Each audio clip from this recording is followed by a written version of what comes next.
C'est arrivé il y a environ 3 mois, et ça m'a marqué. Je veux juste tout vous raconter pour m'en débarrasser, pour être honnête. Je vis dans une campagne sur la côte nord-ouest de l'Écosse. Le paysage est magnifique, avec des lochs et des bennes. Lacs et collines pour les non-écossais, juste devant ma porte. Le village le plus proche se trouve à environ 15 minutes en voiture, et ne compte que quelques centaines d'habitants. À part cela, il y a quelques autres maisons éparpillées, mais le voisin le plus proche est encore à 1 ou 2 kilomètres de moi. Ma maison est située à côté du loch, dans lequel je vais pêcher de temps en temps, et d'un grand champ qui me sert d'arrière-cour. Le champ est ensuite brusquement séparé par une ligne d'arbres qui est l'entrée de l'une des plus grandes zones boisées d'Écosse. C'est plus ou moins la disposition de ma cabane. Je suis seul à y vivre. Mon autre moitié est décédée il y a quelques années, et depuis, j'ai sombré dans une terrible dépression. C'était une période difficile de ma vie, mais je l'ai surmontée. Surtout après avoir adopté le petit bonhomme, Alfie. Alfie, c'est un border terrier, et c'est mon meilleur ami. Il m'accompagne partout, et m'a parfois sauvé la vie.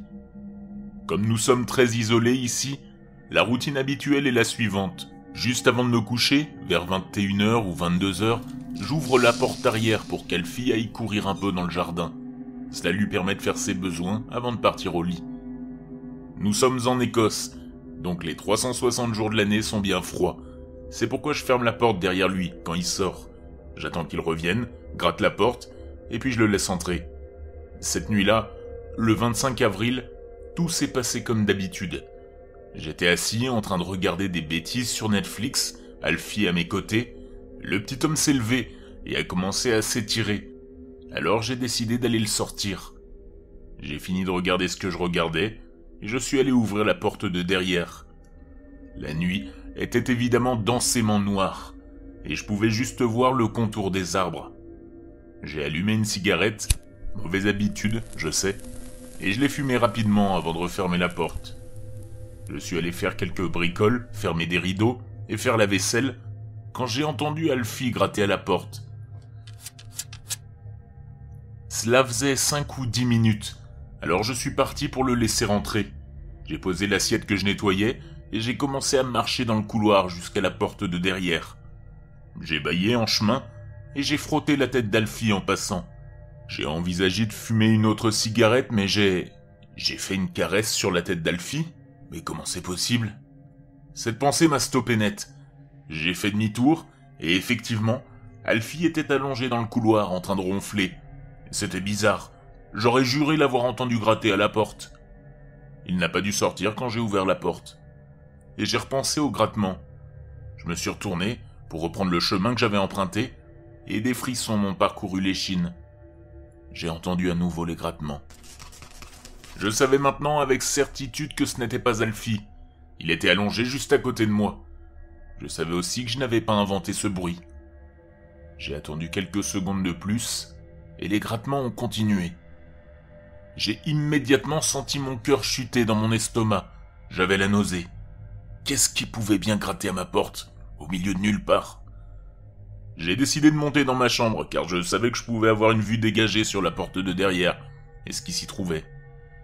Je me suis glissé prudemment dans les escaliers, puis j'ai lentement tiré les rideaux, juste assez pour jeter un coup d'œil au travers. Je promets, sur la tombe de ma défunte femme, Aileen, que ce qui suit est tout à fait vrai. J'ai regardé, avec horreur, un homme adulte à 4 pattes qui recommençait à gratter à ma porte de derrière. Cette vision m'a presque fait m'évanouir. Je ne suis pas un petit homme, et je coupe et livre du bois de chauffage pour gagner ma vie, donc je suis assez fort. Mais le simple fait de voir cela m'a fait froid dans le dos. Je ne voyais pas très bien son visage, mais je pouvais deviner qu'il avait entre 30 et 40 ans, qu'il était peut-être d'origine asiatique occidentale, qu'il avait la peau brune et qu'il portait une barbe noire en bataille. Un point qui peut être pertinent, c'est que ma région d'Écosse est très très blanche, environ 99% je pense, et tout le monde se connaît de toute façon. Personne ne connaît quelqu'un de cette description dans aucun des villages locaux, dans un rayon de 50 ou 60 km. J'ai également pu distinguer un sourire sur le visage de l'homme. On aurait dit qu'il essayait de le cacher, comme s'il était excité mais qu'il essayait de rester calme. Les bruits de grattage n'avaient pas beaucoup de différence que ceux d'Alfie.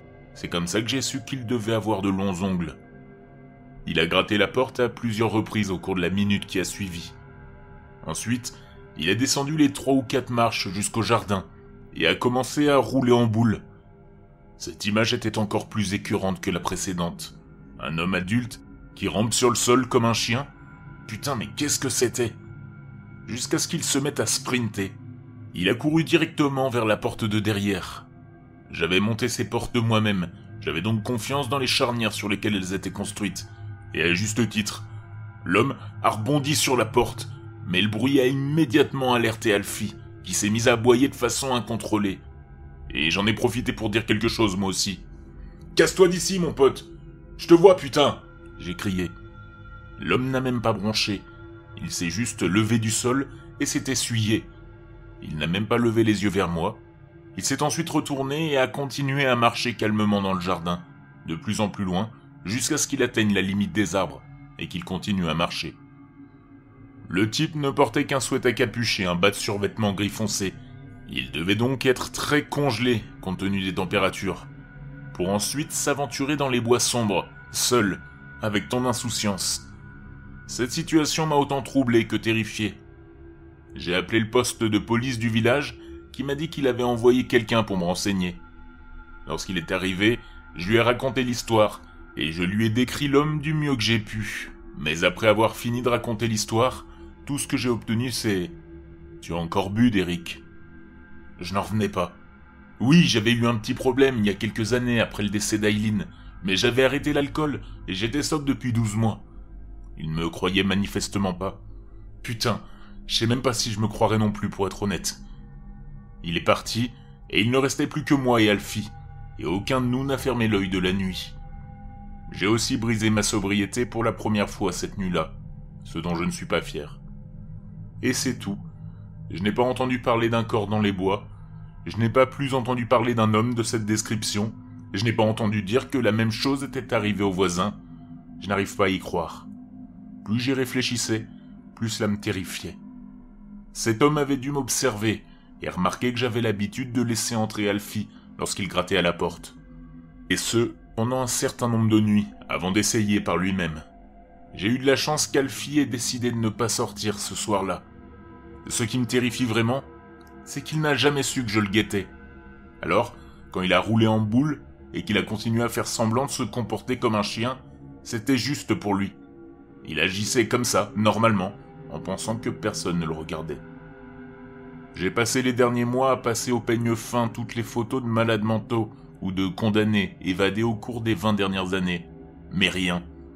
C'est presque comme si le gars... Putain, j'entends encore ce putain de grattement. Et Alfie est à mes pieds. Le son est plus lent cette fois, et plus profond dans le bois de ma porte. Je vais aller affronter ce salaud. Et puis merde, souhaitez-moi bonne chance.